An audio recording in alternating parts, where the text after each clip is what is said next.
Good morning, everyone. Welcome to today's Exploring by the Seat of Your Pants Hangout. My name is Joe Grabowski. I'll be your host today. I'll actually be the speaker today. I'm going to share with you my recent expedition to the Galapagos with National Geographic and Lindblad Expeditions. For those who don't know, Exploring by the Seat of Your Pants, we're all about bringing science, adventure, and conservation into classrooms across North America and hopefully beyond. I'm really excited to be sharing this again today. This is the fourth lesson I've done sharing my Galapagos experiences, and it's just a blast to be able to share these amazing islands with your classrooms. So I was very excited last December to be named a Grosvenor Teacher Fellow. So each year, National Geographic selects a handful of teachers from across North America who've been opening their classroom up to the world through geoliteracy, so geography, as well as through science. And those teachers get to spend a few days at National Geographic headquarters and meet other teachers from around North America for workshops and to share what they do in their classrooms. And then we get sent off into the world to go on expedition and then bring back our experiences to classrooms, to our community, and to share the amazing places that our planet has. So some of us are going to the Arctic, some to Antarctica, some went to the British Isles.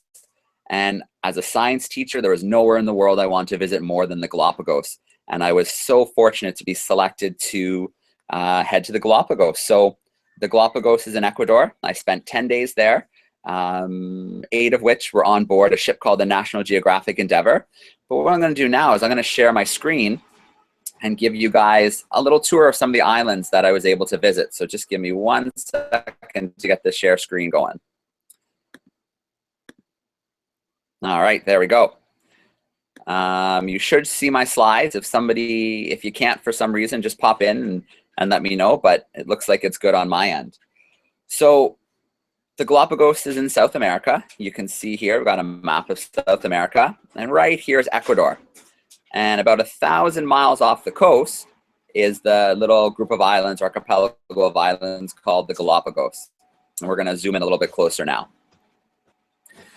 So there are a series of volcanic islands formed over a hot spot in the Pacific Ocean. You can see here the younger islands are in the west. This is Fernandina and Isabella. They're volcanically active still. Over towards the east are the older islands, San Cristobal and Espanola. And so it's like a conveyor belt. These islands come up from the hot spot, the molten rock solidifying and building islands over hundreds of thousands of years. And they slowly move along this conveyor belt towards the east with the younger islands here and the older islands on this side. We landed in Baltra, which is also called South Seymour. We boarded the vessel and we spent some time on North Seymour. We spent some time on Rabida. We came all the way through and spent time on Fernandina, which is the youngest island. We spent a good day visiting different spots on Isabella, which is this really cool seahorse-shaped island. And the equator actually runs right through the snout of the seahorse up here. So we crossed the equator several times.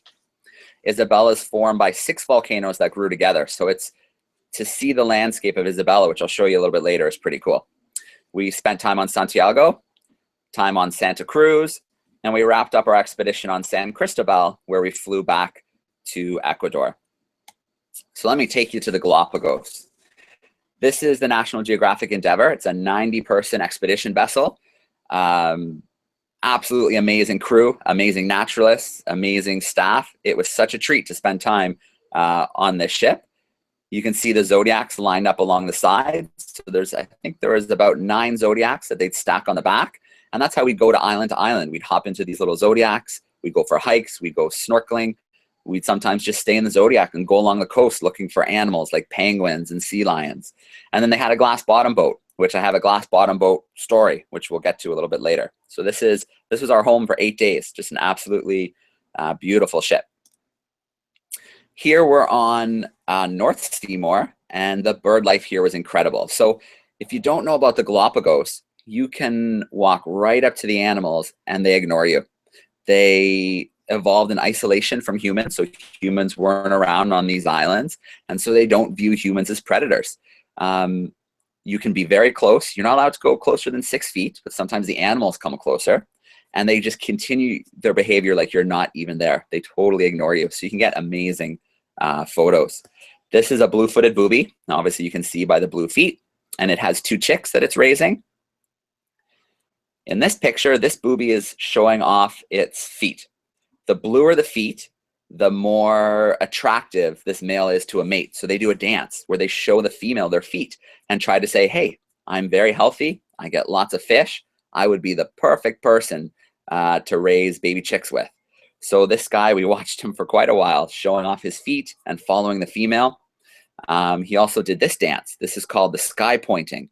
So they arch their back, they point their tail and beak and wings to the sky, and they just call out when they think the female's looking. And this male worked really hard, but in the end, she flew away. So it was back to the drawing board for this guy. But he put on a really good show for us, showing us the dance and the sky pointing. This is a frigate bird, a male frigate bird. And they attract mates into this big red pouch. They fill up with air. And they wait till the females fly over. And they shake, shake, shake. And they call out to try and get the female's attention. And they do the same thing. They shake it at the males to try and show them, I'm bigger, I'm tougher, move off. But this is a very expensive strategy. It costs a lot of energy to keep this pouch inflated, sometimes 2 or 3 days in a row. There's the land iguana, and these guys are really cool. They're probably about 4 or 5 feet long, the really big ones, and they have a little territory they protect. And in each of their territories, they have what's called a prickly cactus, a prickly pear cactus that they protect, and that's their food source, and they keep it very well protected. So if another male stumbles into their territory, they'll get into some head bobbing and some displaying, and then if it comes to a fight, they'll fight to protect their food. And this is it. This is a prickly pear cactus, and you can see down here that he's taken a few bites already from his food source. This is Rabida. This is a beautiful, beautiful island. Some of the best snorkeling that I had while in the Galapagos. And you can see it's this really cool red color. And that's because the rocks are volcanic. And they basically rusted in the elements. The iron in the rocks being exposed to the oxygen over time gave it this beautiful red color. So this is Rabida. This is a green sea turtle. The Galapagos is infested with Pacific green sea turtles. On some snorkels, I would see 12, 15, 20, 25 green sea turtles, and they're there for this green algae.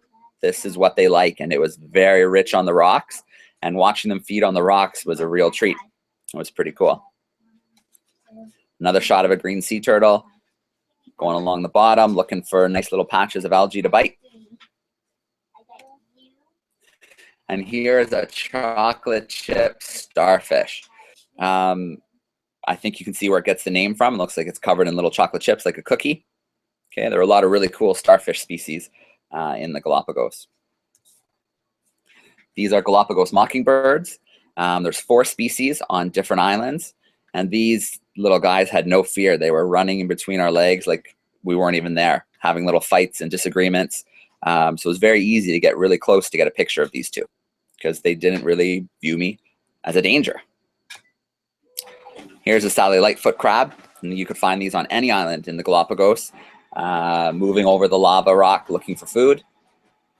And what's really neat, these guys, if they get frightened, they can spray little jets of water. So I got to see that a few times, which was pretty cool. Here we have green iguana. And these guys are pretty unique. They're the only iguanas that can swim in the ocean. And so they start their day, they warm up in the sun, they head down to the ocean, and they swim around looking for algae on the bottom. So they can dive down several meters, they get their fill on the rocks, and they come back on shore to warm up in the sun again, because they cool down quite a bit when they are in the cold ocean water. I'm going to tell you a little story about them in a moment, but I'll wait till I get to the picture. Here's another one resting in the sun, just enjoying himself. And the food was so rich. This is on Fernandina, the youngest island in the Galapagos.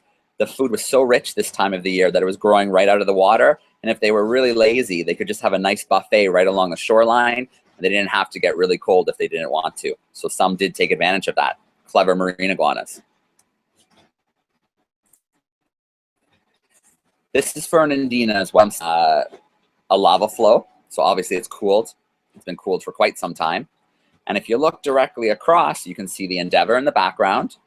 And you can also see Isabella. So you can see a couple of the volcanoes in the background with the Endeavour in between the channel, between Fernandina and Isabella.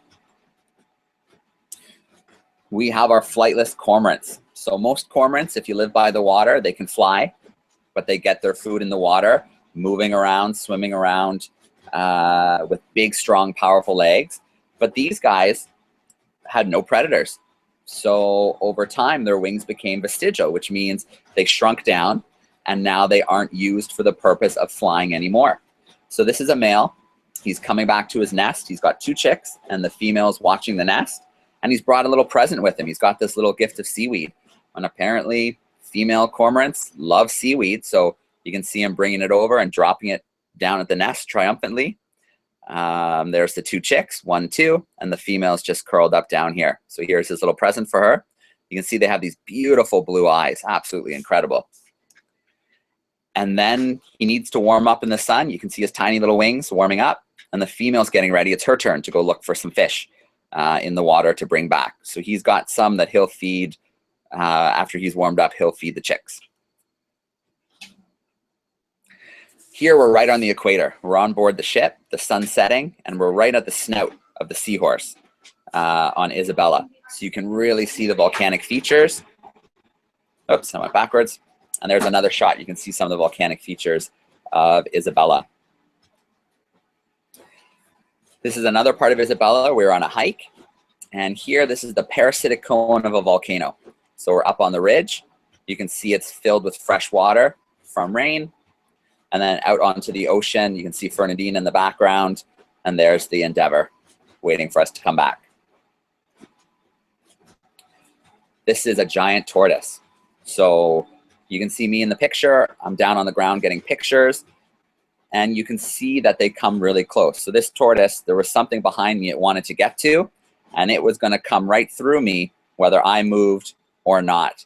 And in the end, I almost got run over in slow motion. I had to roll out of the way so that this tortoise wouldn't walk over top of me. Here's another land iguana, and this guy just actually want to fight. We watched 2 come face to face. They did some head bobbing to try and intimidate each other. They were about the same size, so it didn't work, and they had to fight.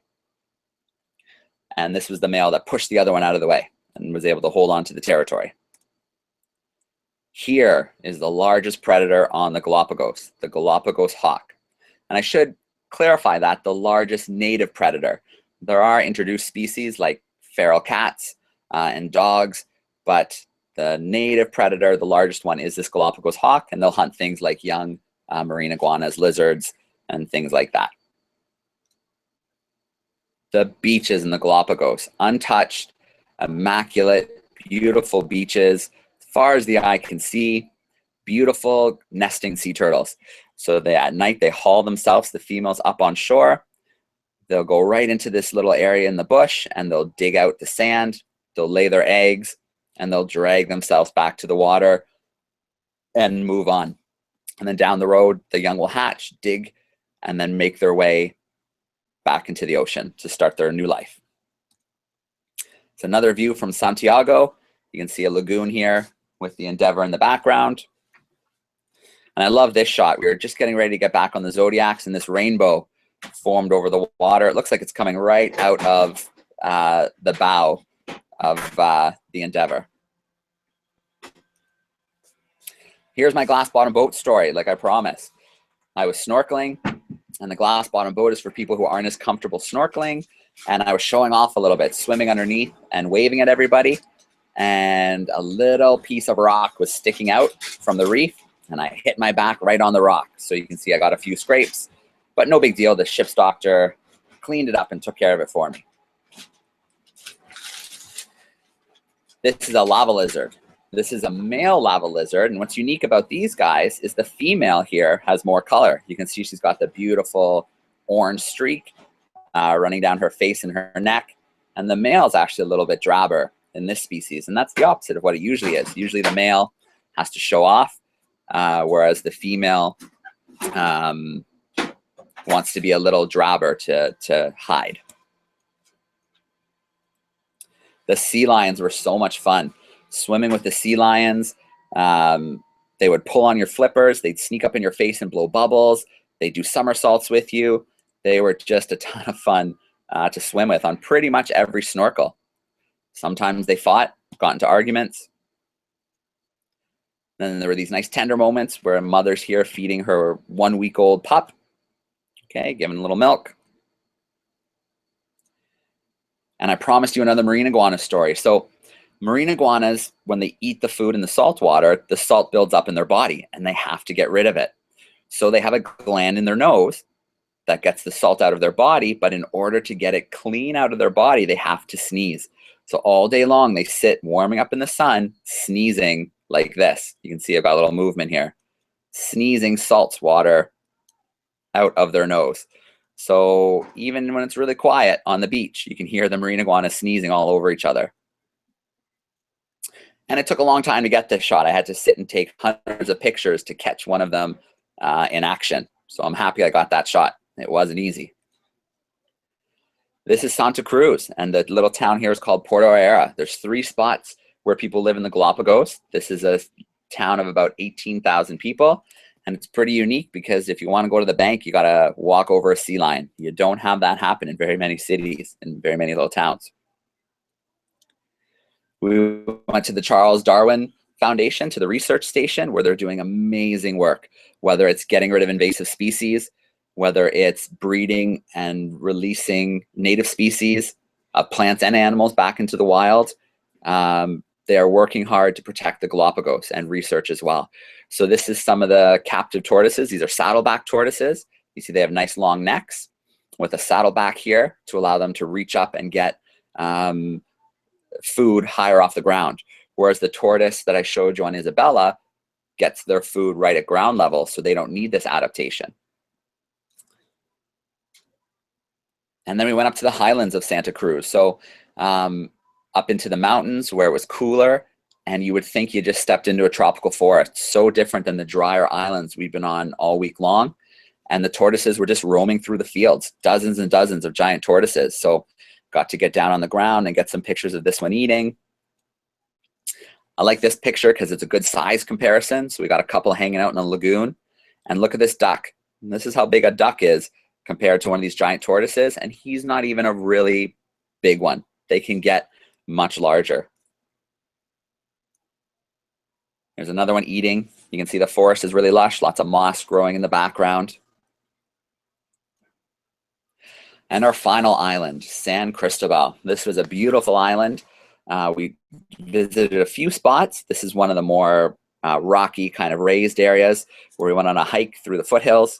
You can see a beautiful view down to the cove where we spent some time on that beach, did a little bit of swimming. You can see us moving through the landscape, so you can really get a feel for what it was like.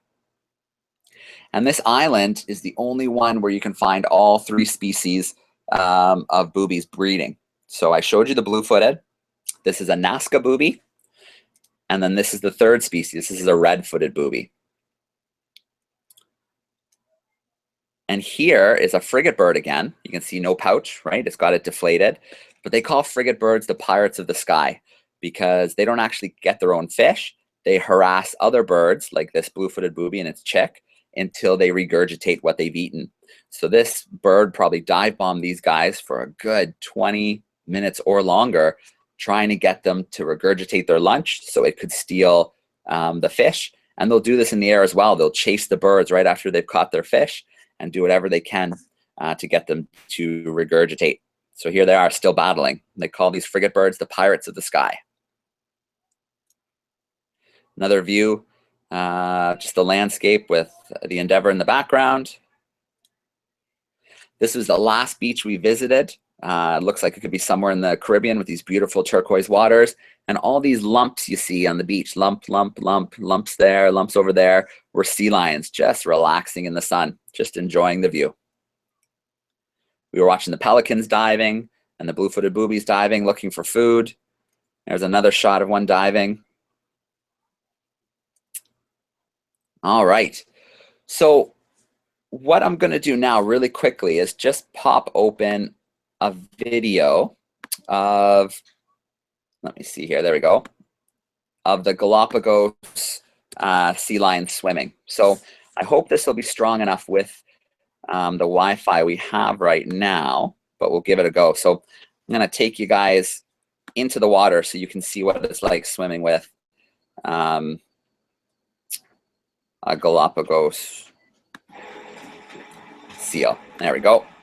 So hopefully this will go through the Wi-Fi, but we'll just play it for a minute.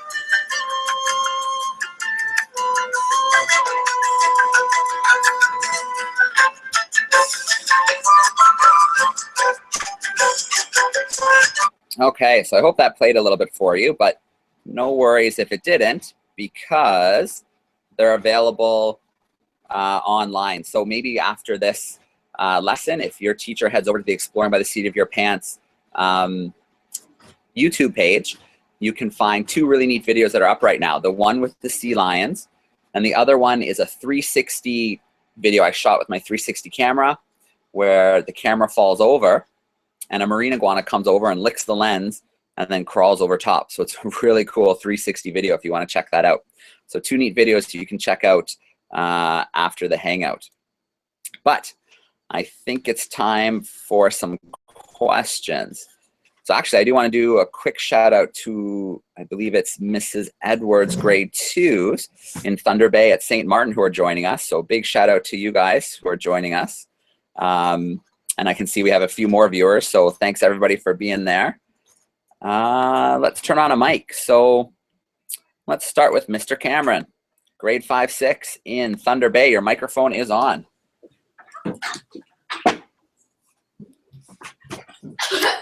Hi, my name's Autumn, and I'm from Thunder Bay, and I have a question. Did you discover any animals you've never knew existed? And what was your favorite animal and why? All right.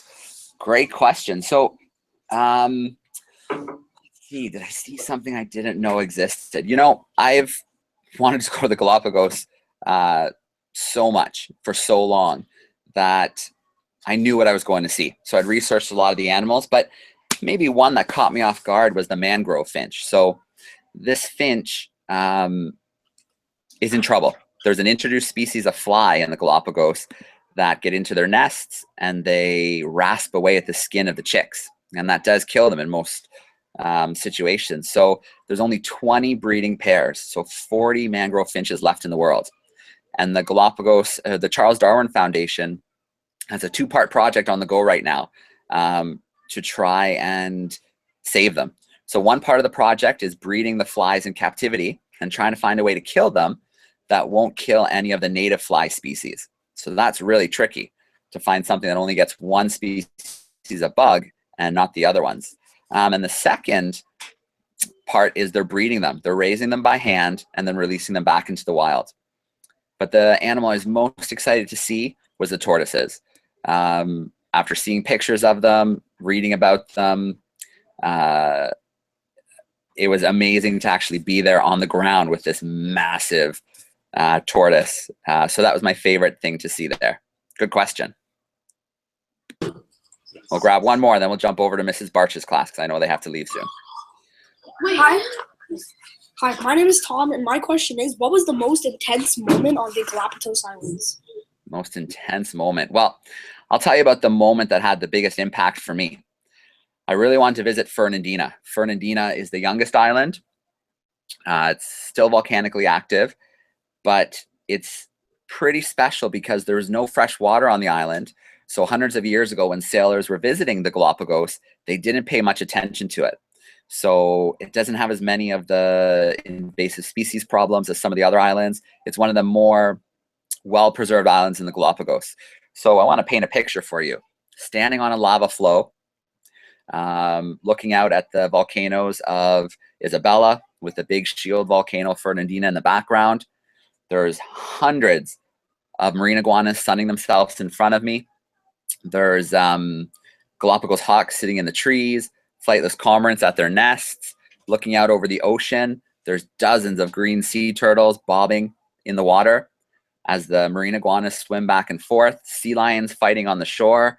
I mean, as a naturalist, as a biologist, that was one of the best moments I've ever had, standing on that island and experiencing all of that. It was absolutely incredible.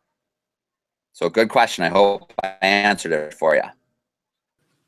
All right. So we might have time to swing back for another question or two, but I'm going to visit Mrs. Barch's classroom. They're joining us from Thunder Bay as well. They're a grade 4 classroom. Let me make sure your mic is on and you're ready to go. Hi, my name is Osha. What is the biggest turtle you saw so far? The biggest turtle. It would probably be that one that was sitting in the lagoon. So you saw how big that duck was. You know, you all have ducks. You've seen ducks. So that turtle, you know, was at least 4 feet long and, you know, 3 or feet so high. That would be a big turtle, probably weighing hundreds of pounds. And like I said, there's bigger turtles out there. We went to a restaurant for lunch when we were in Santa Cruz, and they had an old shell on the wall. And I would say that shell was close to as long as I am tall. So they could be a lot bigger in the past. Now, they were hunted by sailors because they learned very early on you could take the tortoises, put them upside down in the bottom of the ship, and they could live like that for months. And it was a source of food for them in the ships. So some islands, they were wiped out entirely. The tortoise species that used to live there, some of them were very endangered. And the Charles Darwin Research Station, they are working very hard to bring back the tortoises, the populations that they do still have. So good question. Hi, my name is Will, and I wanted to know what was your favorite island? Oh, my favorite island, Fernandina. It's the youngest one, the most well-preserved, and I tried to paint that picture for you of just what I saw. But if I had to pick my second one, it would be Rabida, for 2 reasons. The snorkeling was incredible. So scorpion fish, white-tip reef sharks, playing with the sea lions, the fur seals. What else did we see? Tons of sea turtles. So that would be my second favorite for the snorkeling. And I tried, like the naturalist, to walk barefoot on this island with the sharp volcanic rocks. And yeah, I learned very soon I'm not as tough as a naturalist. Pretty sharp rocks, so I put my sandals back on because made it about halfway, but then I had to give my feet a break. It was pretty intense. So that was my second favorite, Rabida. All right, let's jump to another classroom. I think we have some coming from Mrs. Wilder's class. They were just having mic problems, but that's okay. We can still get their typed questions. They're joining us from San Antonio, Texas. They're a grade 5 class. And let's see here. Here's some questions. Have any species gone extinct? Yes, unfortunately. There's a very famous one, actually. So Lonesome George, I believe, let me just double check my Galapagos map here. I believe he was a pinta turtle, but I can double check that and send an email if I'm wrong. But so Lonesome George is a pretty famous turtle in the Galapagos. He was the last of his species, and he was at the Charles Darwin Foundation. And they were trying to get him interested in mating with females of a similar species, but it just didn't work out. So he's kind of an emblem of what was happening in the Galapagos, of what was lost. So he did eventually pass away recently, and so we did lose that species. But there are success stories too. So other species of tortoise that was endangered. they found one at the San Diego Zoo. His name was Diego. And they brought him to the Galapagos and introduced him to some females. And he was the opposite of Lonesome George. He was very happy to mate. And since then has fathered thousands of tortoises. So yeah, there's success stories and there's stories in the Galapagos that sometimes it's too late. So the mangrove finch are very endangered. There's only about 40 of them left. But the CDF, the Charles Darwin Foundation, is working really hard to protect them. And I can see one more question from your class about how many species are on the islands. I can't answer that offhand, but what I can tell you is that there's not as much diversity as you might find on other islands because it is so far away from the mainland. Most of the animals that did get there came there by floating in rafts. So after storms on the mainland, maybe in Peru or Ecuador, out to sea, lizards, iguanas, float rafts and logs, and eventually make it to the Galapagos. And a few of them managed to get a foothold and survive. So there's several species of tortoises, of land iguanas, marine iguanas, Galapagos finches, and mockingbirds. But it's very likely that they all came from one species that pioneered, made it to the island, and then being separated on different islands, adapted differently, became different species. So it's not as a species-rich place as you might think it would be. And that has to do with how far away and isolated that the islands are. So I hope I answered those questions for you. Let's see, we have Mrs. Let me just scroll down my list. Mrs. Scholl's group joining us in London, Ontario. They're a grade 6 classroom. Let me make sure your mic go. It's Miss Martin's grade 6 class that will be asking the question. Perfect. Big voice. How many eruptions have there been in the last 10 to 20 years? Okay, well, I can't tell you that off the top of my head, but that's something you could definitely look up. But I do know that just last year, Wolf Volcano on Isabella erupted. And some very lucky people on board the National Geographic Endeavour were able to witness and take some photos. So what they did is they sailed around, they diverted their route to watch this taking place. And I highly suggest you go on Google and you look it up, the Wolf Volcano eruption. You might see some of those pictures taken by some of the passengers who actually got to watch the lava flow coming down right to the ocean. So volcanoes are very unpredictable. There isn't a really good indicator for when one is going to erupt, and it could be at any time. Sometimes they give off a little bit of gas and steam and then calm back down, or sometimes out of nowhere, they'll go off. So the most recent one was Wolf on Isabella, one of the 6 volcanoes on Isabella. Great question. Why is tourism a problem in the islands?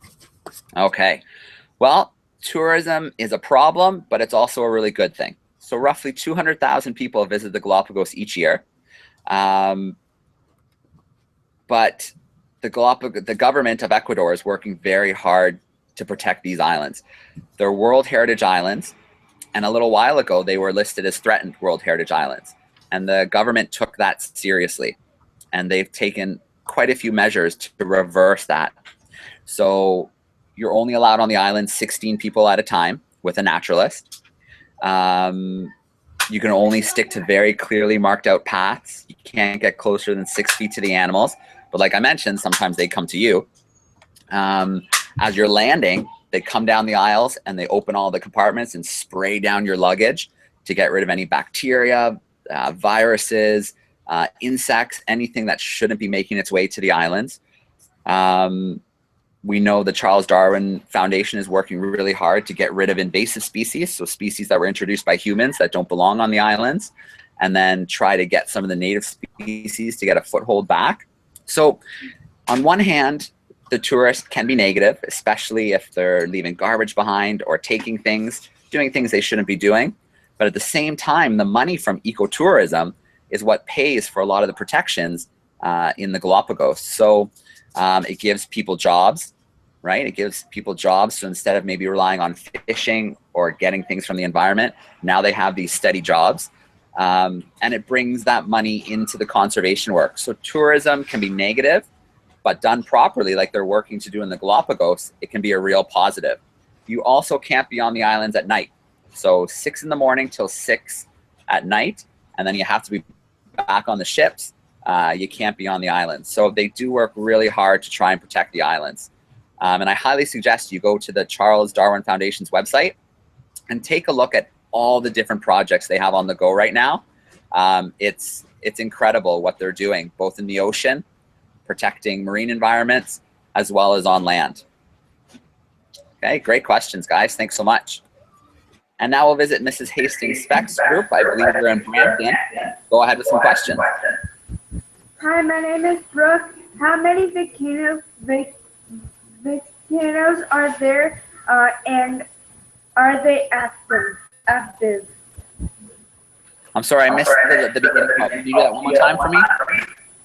Hi, my name is Brooke. How many volcanoes are there, and are they active? Okay. So every one of those islands was formed over top of the hot spot that I told you about that's around the area of Fernandina. So every one of those islands kind of has its own volcanic feature. Some of the volcanoes are extinct, especially further to the east, whereas others are still active. So Fernandina is a shield volcano, and then so that's one there, and then there's the 6 volcanoes that make up Isabella, okay, and most of those are still active. So those are the kind of active areas in the Galapagos right now, and I believe Santiago might have an active volcano as well. And I didn't show the picture, but there was a beautiful picture of an old lava flow. You could see where it kind of wiped out all the green plant life, and was left behind was the black lava that had solidified, that had cooled. So yeah, it's a very volcanically active area. And actually, if you could go down in a submersible and make your way towards the coast of South America, you would find old islands in the Galapagos that have sunk below the surface due to weathering and erosion over time. So there's actually more older islands that have now been reclaimed by the ocean that you can find below the surface. So the major active regions in the west, and I'd say there's 7 or 8 there, but you also find other features like parasitic volcanoes that grow off the sides of other ones. So it's a really hard question to answer. There could be vents that open up beneath the ocean, on the ocean floor. So it's a tough question, but it's a good one. And another one if you have it.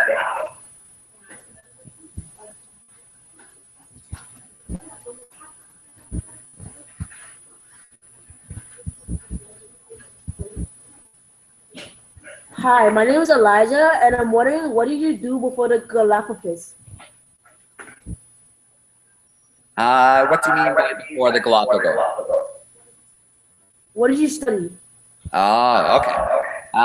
So I am a teacher. I teach grades 7 math and science in Guelph, Ontario. So I'm actually not far from you guys, only about 45 minutes or so down the highway, so not far at all.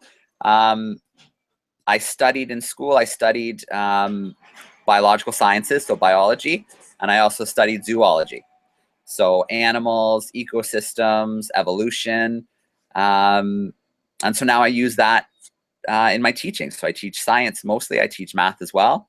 And then I was really lucky to start this organization, Exploring by the Seat of Your Pants. So I get to introduce classrooms all over North America, Canada, US, Mexico, to really amazing scientists, really amazing conservationists, people working hard to protect the environment, and explorers and adventurers from all over the world get to share their stories and hopefully inspire you guys to do the same.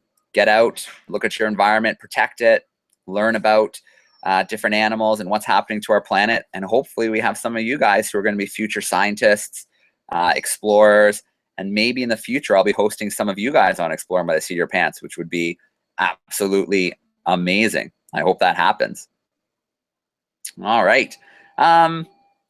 we do have time. Maybe I can grab another question from each class. So let me jump over to Mrs. Schulz, or the group in the library who's joining us. You guys go ahead if you have another question. Why is the government not important in the Galapagos? Why is it not important? Yeah. Well, it's the opposite. The government is actually very, very important. Without them investing the money, without them realizing that tourism can be a good thing, with putting limits on the island, 200,000 people is a lot of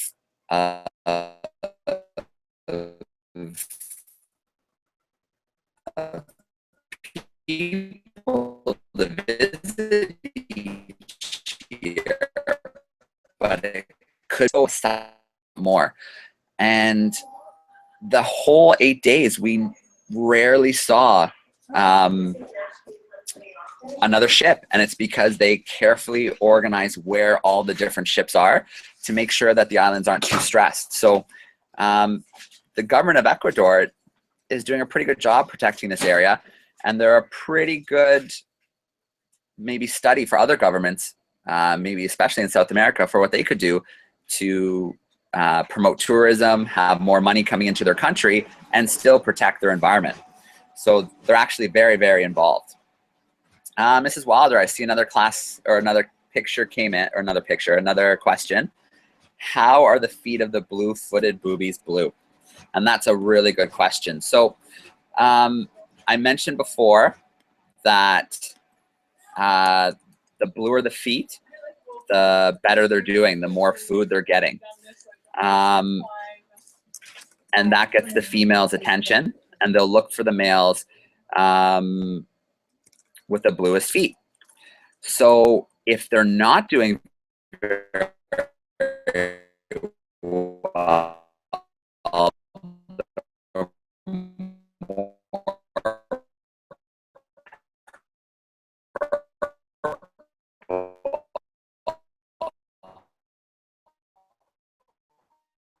and that's they're not correct. There we go.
Food intake